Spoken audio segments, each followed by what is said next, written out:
The image on this month's chronogram is of a woman, and I was on the Lower East Side of Manhattan having lunch with a friend. I saw this incredible woman walk in, and she was dressed to the nines, and she looked fantastic. And I was walking out the door, and I just asked her, "Do you mind if I take a photograph of you?" So she flashed me a peace sign. I took a few images and walked out. I started my career about 30 years ago working for my local newspaper, the Peekskill Evening Star. I've been traveling the world ever since then. So I've been on various magazine assignments over the course of many years, and I've always wanted to do a show of my travel photographs.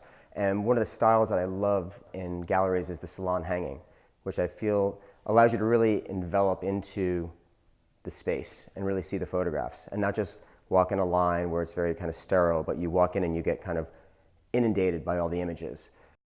One of the techniques I used on this is kind of a reverse situation where most of the times you make a print and you go to a framer and you pick out a frame for it. In this situation, I've been collecting vintage frames for the last year, and if I found a frame that I really love, I have a computer monitor, so I take the frame and I just go through and cycle through some of my favorite images, and when I found that one that just was perfect, I'd say, aha, and I'd print it specifically for that frame. One of my favorite images is of zebras walking across the Ngorongoro crater in Tanzania, and for them, it reminded me of the Beatles' Abbey Road cover, because as they walked across, they literally looked like George, Paul, Ringo, and John going across the landscape. When on assignment for travel magazines, you are assigned a shot list, but they also want you to get something spontaneous. So one motto I have when I do a travel assignment is there's no wrong turns, because I'll be on my way to an assignment and supposed to go to a restaurant and I get lost, and then the most amazing thing will happen before your eyes.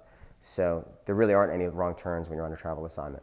One time I was on a camping safari where we had to hike 20 miles and the equipment was being carried by donkeys, and we went to a place called the Empekai crater, and we saw some Maasai indigenous people there, and they just pretty much freaked out when they saw us because we had to hike 20 miles. It's not like there's a lot of foot traffic or a lot of safari or car traffic, so it was really interesting to go to some place where they were actually visually stunned to see you.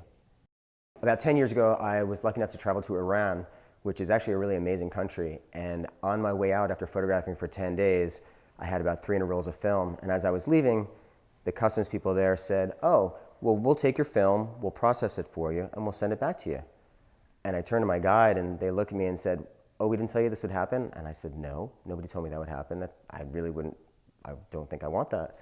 And the person said, "Just grab your stuff and smile and walk away." And I'm like, "You sure?" They're like, "Do it." I'm like, "Okay." So I just zipped up my bag of film, I smiled, and I just walked right to my plane, and they didn't stop me.